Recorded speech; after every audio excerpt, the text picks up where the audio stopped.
오늘 하나님의 말씀 여호수아서 6장 1절로 7절입니다.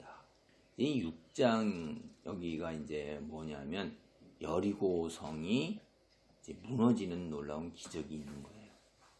그러니까 가나안 정복 전쟁이 이제 시작되는 순간이 여기가 이제 기록된 거죠. 그러면 가나안 땅이라는 것은 아브라함에게 약속했었고 그 후손들에게 약속한 땅이에요. 그래서 야곱의 후손, 이스라엘이라고 불리는 야곱의 후손도 이 가나안 땅을 차지하게 될 날을 기다려온 거고, 애굽의 총리였던 요셉 보세요. 자기가 하나님 말씀이 그대로 이루어질 것이니까 내 뼈를 꼭 가나안 땅으로 메고 나가라, 그렇게 했잖아요.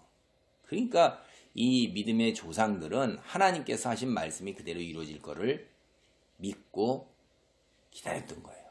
근데 오늘 이제 드디어 그 일이 시작되는 놀라운 순간이에요.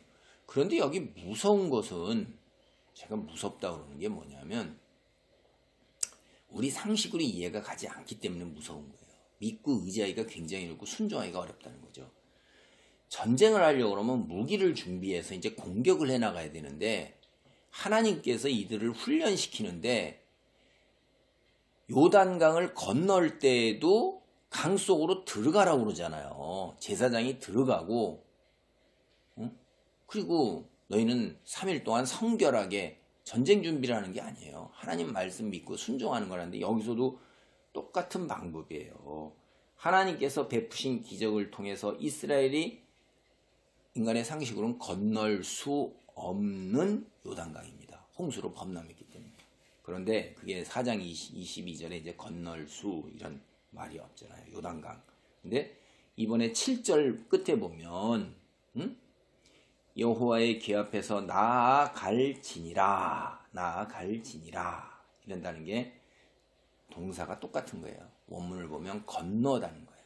여호와의 궤 앞에서 너희는 요단강을 이제 여리고성을 건너가게 될 것이다. 이렇게 하는 거예요. 그러니까 하나님 믿고 순종하면 기적으로 요단강을 건넌 것처럼 여리고성도 건너가게 된다는 거예요. 그래서 어떤 전술이나 무기 뭐 이런 것이 아닌 순종하고 그다음에 너희가 하나님의 사람답게 성결함을 갖추는 것이 이 땅에서의 성공이다 하는 거예요. 이게 이제 굉장히 어려운 거예요. 이게 참 무서운 겁니다. 이게 우리가 인간 입장의 삶 속에서 제 경험에도 봐도 이렇게 사는 것은 참 거의 불가능에 가깝기 때문에 정말로 기도와 하나님의 말씀으로 무장해야 되는 거예요. 이 여리고성이라는 것은 오늘날에는 이제 텔 에스 술탄 이렇게 이제 지명이 붙어 있는데, 이게 약 이 고고학에서 이제 나오는 이야기들이에요. 9,000년, 예수님 오시기 9,000년 전부터 사람이 사는 인류 역사의 가장 오래된 도시입니다. 그래서 예수님 오시기 8,000 내지 7,000년경에 이미 성벽과 망대를 갖추었어요. 그렇게 굉장히 오래된 거예요. 그때부터 이렇게 예수님 시대까지 이렇게 쭉쭉쭉 왔을 때 이게 생각을 해보세요. 얼마나 인간이 살면서 그게 계속될 리가 없잖아요. 무너지고 소멸됐다가 또 쌓고 그 다음에 지층이 계속 쌓이니까 이 중동지방에 가면 고고학이 파내기 시작을 하면, 우리나라도 이런 데서 이제 고고학에 파내면 삼국시대 지층이 있고 고려시대 지층이 나오고 조선시대 지층이 나오고 일제시대 지층이 나오죠. 그래서 그 땅 속에 뭐가 묻혀 있는가를 보면서 이게 기원전 어떤 데고 이 토양층이 이제 몇 년대에 어느 시대다 이런 걸 우리가 이제 알게 됩니다. 이 떡시루처럼 켜켜이 굉장히 쌓여 있어요. 저도 사진을 보니까 진짜 층이 구별되게 떡시루처럼 쌓여 있는데 그 속에 이제 뭐 파편, 토기 조각이라든가 여러 가지들이 나오죠. 그런 걸 보고선 이제 이게 정말 그래 했는가. 성경에 나오는 이야기들을 일반 고고학하는 사람들은 안 믿잖아요. 그런데 이런 여리고성이 무너진 거 이런 것들이 고고학에서 증명이 되는 거예요. 그런 여기가 이제 세월 나올 때 성경의 연대를 대략적으로 어느 정도 다 추정할 수가 있단 말이에요. 그 시기에 그러한 역사적 흔적들이 있는 것들이 소돔과 고모라뿐만 아니라 다 불탄 흔적, 그 시기에 이런 것들이 다 나오는 걸 보고, 그 다음에 성경에 이렇게 알려지지 않은 곳, 지금은 잘 모르겠는 곳이 나중에 발견돼서 이런 걸 하고, 요새는 다윗 성터를 이제 발굴을 하고, 그거를 거기 있는 집들을 다 부숴서 성터가 땅바닥에 드러나면서 성터를 지금 발굴하고 있는 걸 제가 어제 사진으로 봤습니다. 그러니까 이렇게 여호수아가 정복하는 여리고성이 실제로 존재했던 거고, 그리고 어마어마한 켜켜이 나와서 여기도 그냥 고고학자들이 달려붙어서 평생을 여기 매달려 있어요. 이게 성이 여러분이 생각하는 것처럼 그렇게 크지가 않아요. 이게 당대에 옛날 기원전 9,000년 전에서 8,000년, 7,000년경에 성벽 망대를 쌓았으니까 얼마나 크게 쌓았겠어요. 그냥 아파트 한 단지라고 생각하시면 됩니다. 그래서 한 1,500에서 2,000명 정도 살았던 것으로 이제 학자들이 계산을 하는데, 왜냐하면 여기에 이제 1에이커당 인구가 얼마로 살았다라고 우리가 추산을 해요. 한 200명 추산을 했는데, 이게 그래서 1,500명에서 2,000명이 성 안에 살고, 그 다음에 성 둘레에는 이제 훨씬 많은 사람들이 사는 거죠. 이렇게. 그래서 성 주변에 사는 사람이 훨씬 많았던 것입니다. 여기 우리가 1절에 보면 이스라엘 자손들로 말미암아 여리고는 굳게 닫혔고 출입하는 자가 없더라. 굳게 닫혔다는 말은 원문에 이게 표현을 하면 이제 영어로 보면 bolted and barred. 그래갖고선 볼트, 나사로 꽉꽉 조였고 빗장으로 콱 질렀다. 이런 말이에요. 예. 그럼 그렇게 굳게 닫히고 성벽이 높이 있는 성을 평지에서 어떻게 하겠어요? 사다리를 놓고 올라가거나 그래야 되는데, 이때 당대에 뭐 성을 치는 공성태라고 같은 그런 것들이 있는 것도 아니고, 그저 사람이 몸으로 올라가야 되는 건데 거의 난공불락이라고 보면 돼요. 그러니까 여러분이 우리도 중세에도 보면 성을 치는 무기가 많이 발달돼서 성 치는데 그렇게 힘들잖아요. 성을 공격하는데. 그러니까 이때 뭐 방법이 없죠. 기적밖에 없는 거예요. 요단강을 건너는 기적이 다시 한번 일어나는 거예요. 2절에 보면 뭐라고 되어 있냐면 이렇게 되어 있습니다. 여호와께서 여호수아에게 이르시되 보라, 내가 여리고와 그 왕과 용사들을 내 손에 넘겨주었으니, 이미 전쟁 끝난 거예요. 우리 앞에서 볼 때 여호와의 군대 대장이 와 있었죠. 천군이 와서 있어가지고 이미 다 준비돼서 다 끝난 거예요. 이미 그거는 변할 수가 없는 거예요. 우리 눈으로 못 보는 거지. 하나님께서 넘겨주었다고 그런 거예요. 지금은 멀쩡한 것부터도 시간이 조금만 있어도 끝난다 이 말이에요. 3절입니다. 너희 모든 군사는 그 성을 둘러 성주일을 매일 한 벌씩 돌되 엿새 동안을 그리하라. 제사장 7은 7 양각 나팔을 잡고 언약궤 앞에서 나아갈 것이요, 7째 날에는 그 성을 7번 돌며 그 제사장들은 나팔을 불 것이며, 제사장들이 양각 나팔을 길게 불어 그 나팔 소리가 너희에게 들릴 때에는 백성은 다 큰 소리로 외쳐 부를 것이라. 그리하면 그 성벽이 무너져 내리니 백성은 각기 앞으로 올라갈지니라 하시매, 눈의 아들 여호수아가 제사장들을 불러 그들에게 이르되 너희는 언약궤를 메고 제사장 7은 양각 나팔 7을 잡고 여호와의 궤 앞에서 나아가라 하고, 또 백성에게 이르되 나아가서 그 성을 돌되 무장한 자들이 여호와의 궤 앞에서 나아갈지니라 하느라. 하나님께서 이미 넘겨주셨으니까 믿고 따르라 이거예요. 이게 굉장히 쉽지 않은 거죠. 그렇죠? 여러분, 그런데 한번 생각해 보세요.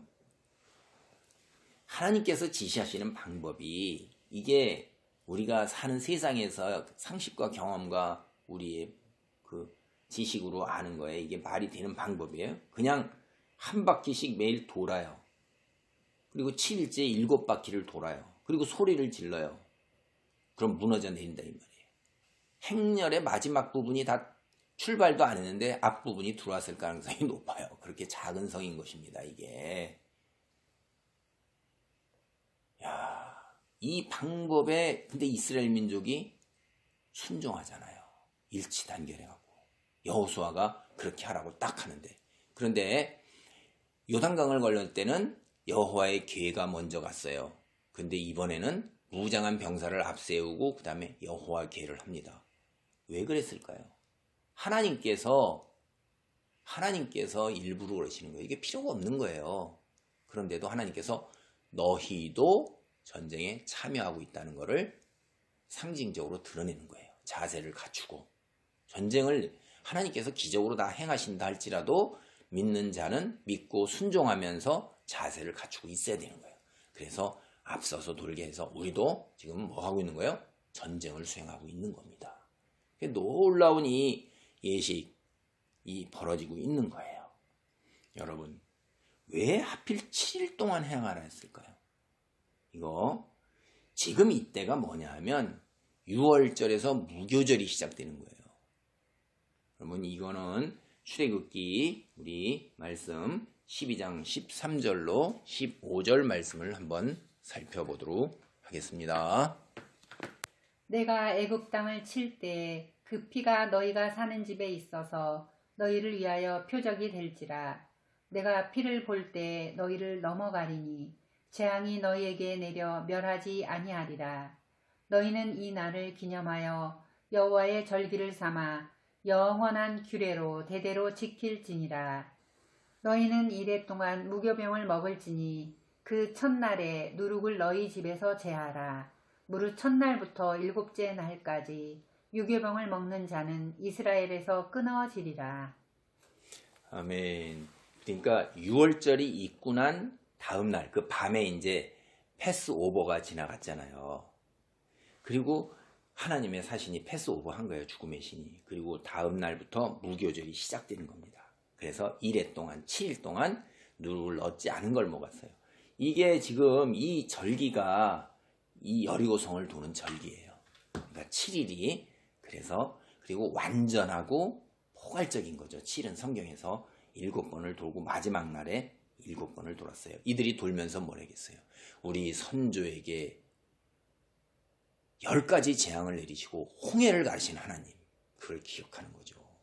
그래서 7번 돌고 또 7일째 7번을 돌았을 때 와 했을 때 성이 무너져 내리는 놀라운 기적을 그들이 다 겪은 겁니다.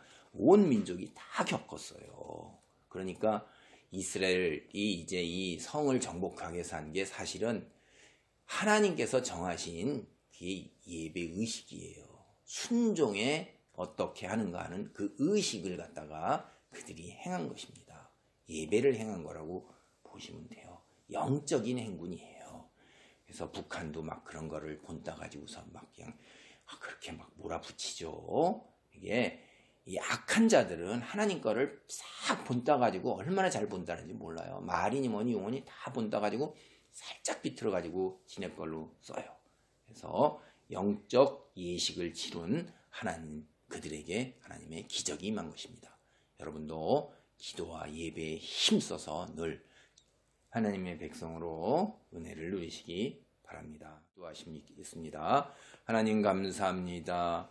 이 땅에서 살아가면서 상식으로 경험으로 이해가 되지 않더라도 성경적인 관점에서 하나님 믿고 의지하고 순종하는 것이면, 그것이 올바른 것이면 그것을 믿고 순종하고 의지하며 나아갈 수 있는 그런 믿음을 주시옵소서.